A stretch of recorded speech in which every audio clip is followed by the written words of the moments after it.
The decline of the time is due to the fact that people have lost in recent centuries, with the loss of the higher connection, the consciousness of the infinite spiritual path, and of the necessity of our ascent to higher, more enlightened levels.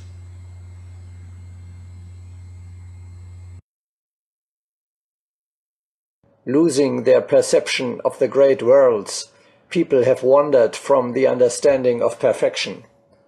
One frightened people with hell, and at the same time they were not told about the meaning of perfectment.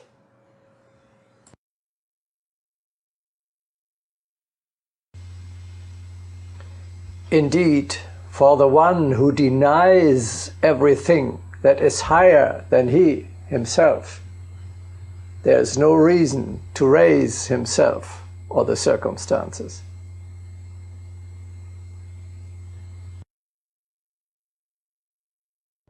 If you do not admit the existence of the best and the most luminous, then there is no need to safeguard and perfect your own monad.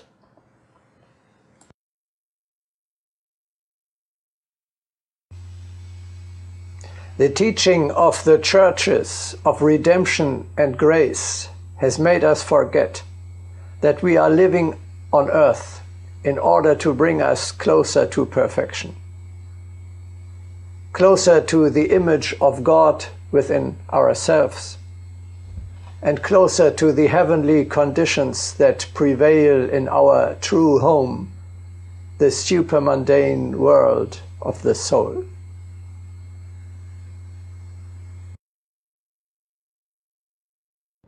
For the earthly sojourn, the only suitable conception is that of the path.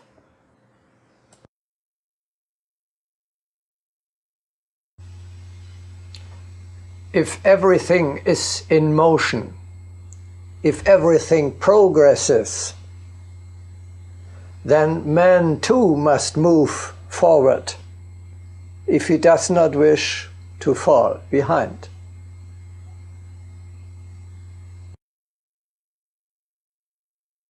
Due to the motion of cosmos, it is impossible to remain immobile. There is either backward or forward movement. The earthly world is like an impasse, either ascent or destruction.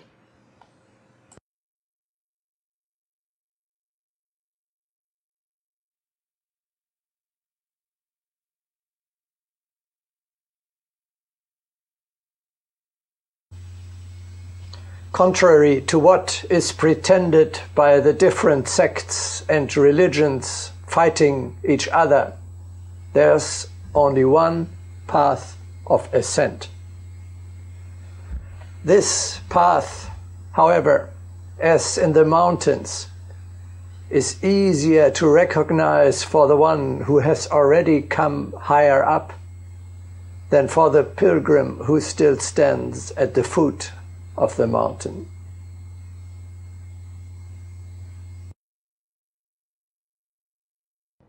When walking the mountain paths, one can go neither left nor right, but only straight ahead. One can neither jump into the abyss nor climb up a steep cliff.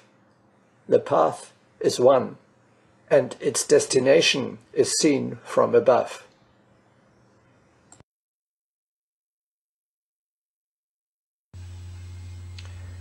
We should seek no other path than the one that the great teachers have pointed out at all times, and on which they are walking ahead of us.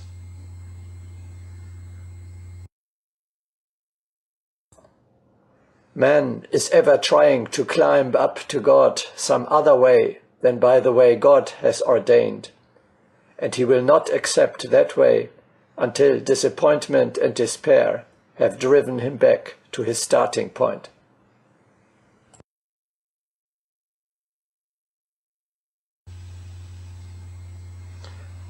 All those who stand higher than we have walked this path. There is no other option for us than following them.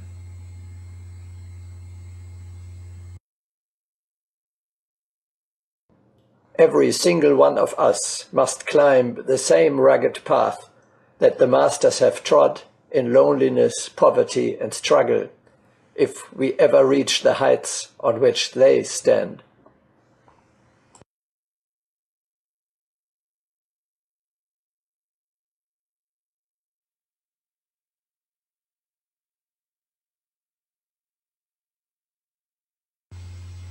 Your religion or denomination is of no importance for the spiritual path.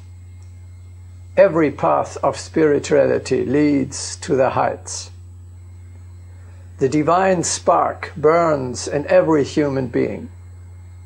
So there are countless individual ways of bringing it to expression on earth.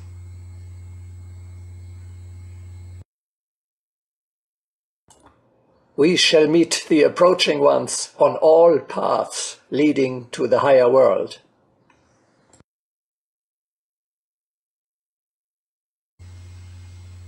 All religions contain higher instructions as to how the spiritual path is to be tread. The faithful only need to start walking. If they practice their faith, they will find that their ways hardly differ from each other. Upon progressing, differences and apparent contradictions between the religions are dwindling, just as in case of the pyramid, all higher ways run towards the same end.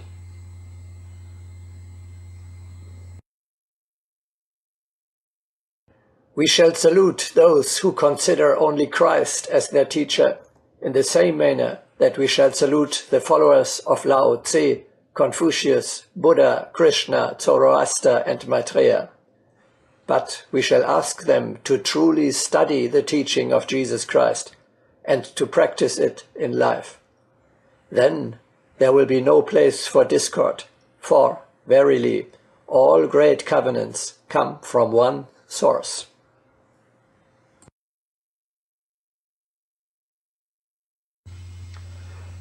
Dogmas divide, but living faith connects. Compare the religious practice of pagans such as Pythagoras and Platon, of Christians like Saint Benedict or Saint Hildegard von Bingen, with the practice of a Hindu like Gandhi. You will hardly be able to find any relevant differences.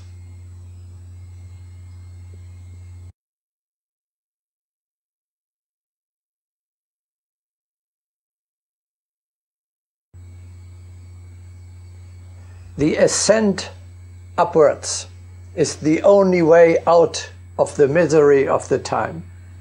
Where else could you turn to?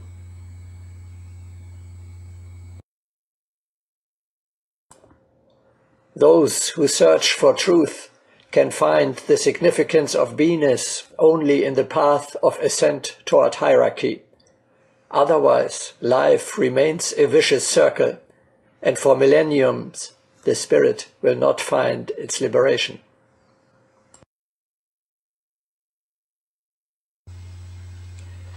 We can cope with the oppressive burden of the earthly sphere only by striving towards the supermundane world.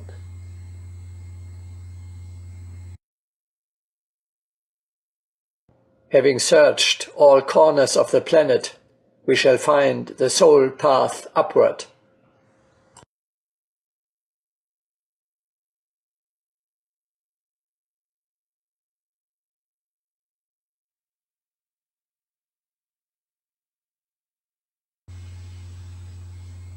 The outer circumstances of our lives are coincidental and variable.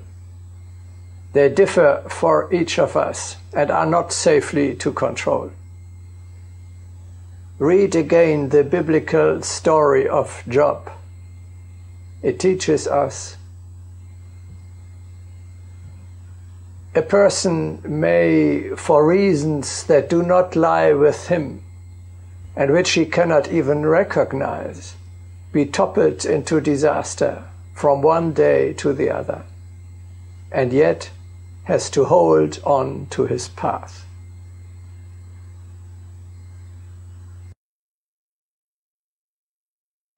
The Lord gave, and the Lord hath taken away. Blessed be the name of the Lord.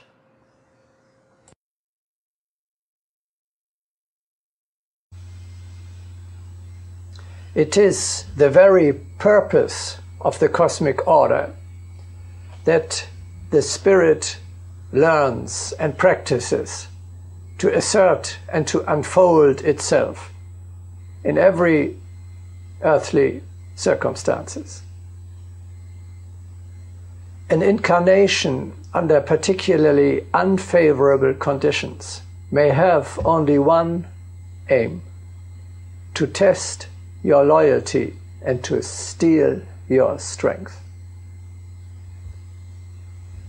We had already said in the broadcasting about the law of correspondence. The very circumstances are shaping themselves precisely in such a way that you can learn what you are still lacking.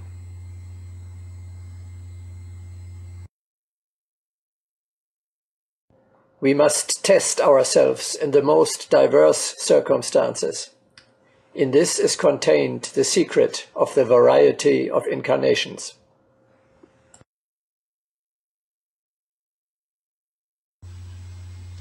Only he becomes a master who passes successfully through all worlds, levels, dimensions, times, and forms of existence, who adapts to all conceivable conditions of life, and who finds his way everywhere.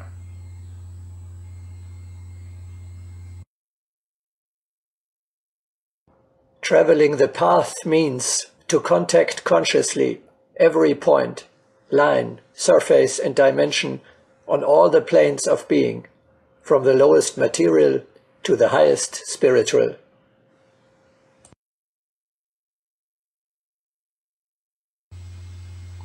A high initiate such as Platon understood that he, though one of the greatest philosophers of all times, could even in slavery learn something and continue his ascent.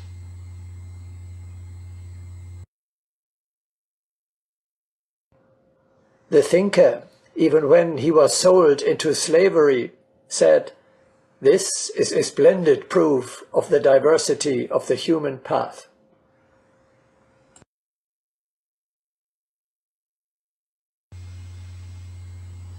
It is of paramount importance that you recognize the spiritual path as an inner way can and must be followed regardless of the external circumstances. The ascent can only be achieved starting from the existing given life situation. All great masters have risen amidst of a people from the rough earthly conditions.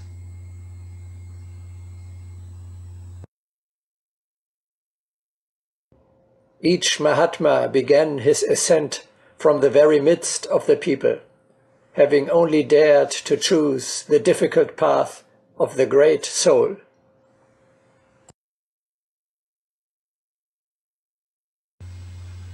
No one can choose the conditions of his life.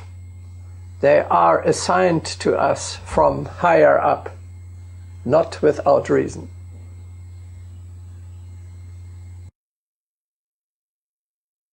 Consider that one may transform the most pitiful existence into one radiant with cosmic fires.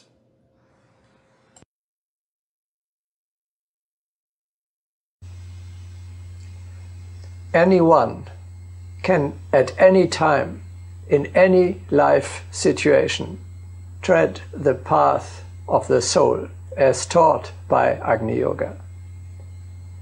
The way to the heights is open, always and everywhere. We describe a practice that can be exercised by Western men as well, in the midst of materialistic surroundings.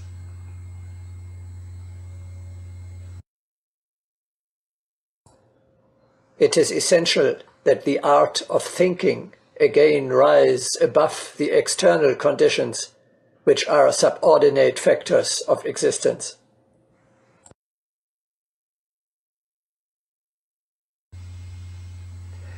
You have to understand the circumstances into which you were put as opportunities to advance your ascent.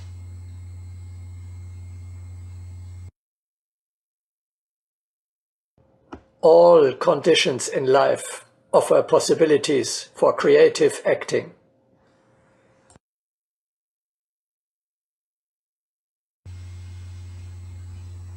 The pilgrim takes the difficulties on the way as they come. He is progressing relentlessly towards his goal. Whether he can improve the situation, he does not know. That does not depend only on him. But he can always continue to spiritualize himself and his life.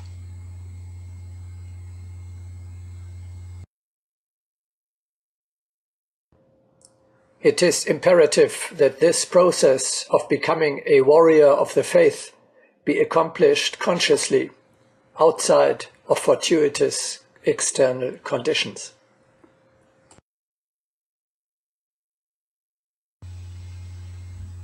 The decision to embark on the spiritual path and the mental attitude resulting therefrom have to prevail over the adverse material conditions. Overcoming matter by spirit is exactly the purpose of the warrior of the spirit. Our decision would be worth nothing if external circumstances could dissuade us from it.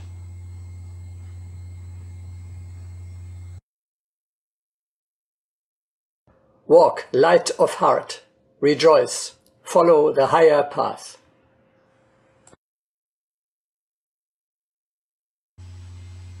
We must not turn out to be weaker than the conditions into which we were set.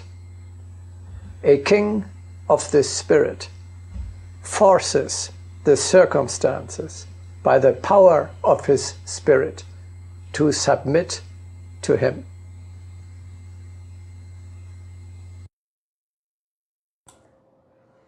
If you are unfit to pass your first probation and assert your rights of a future adept by forcing circumstances to bow before you, you are as totally unfit for any further trials.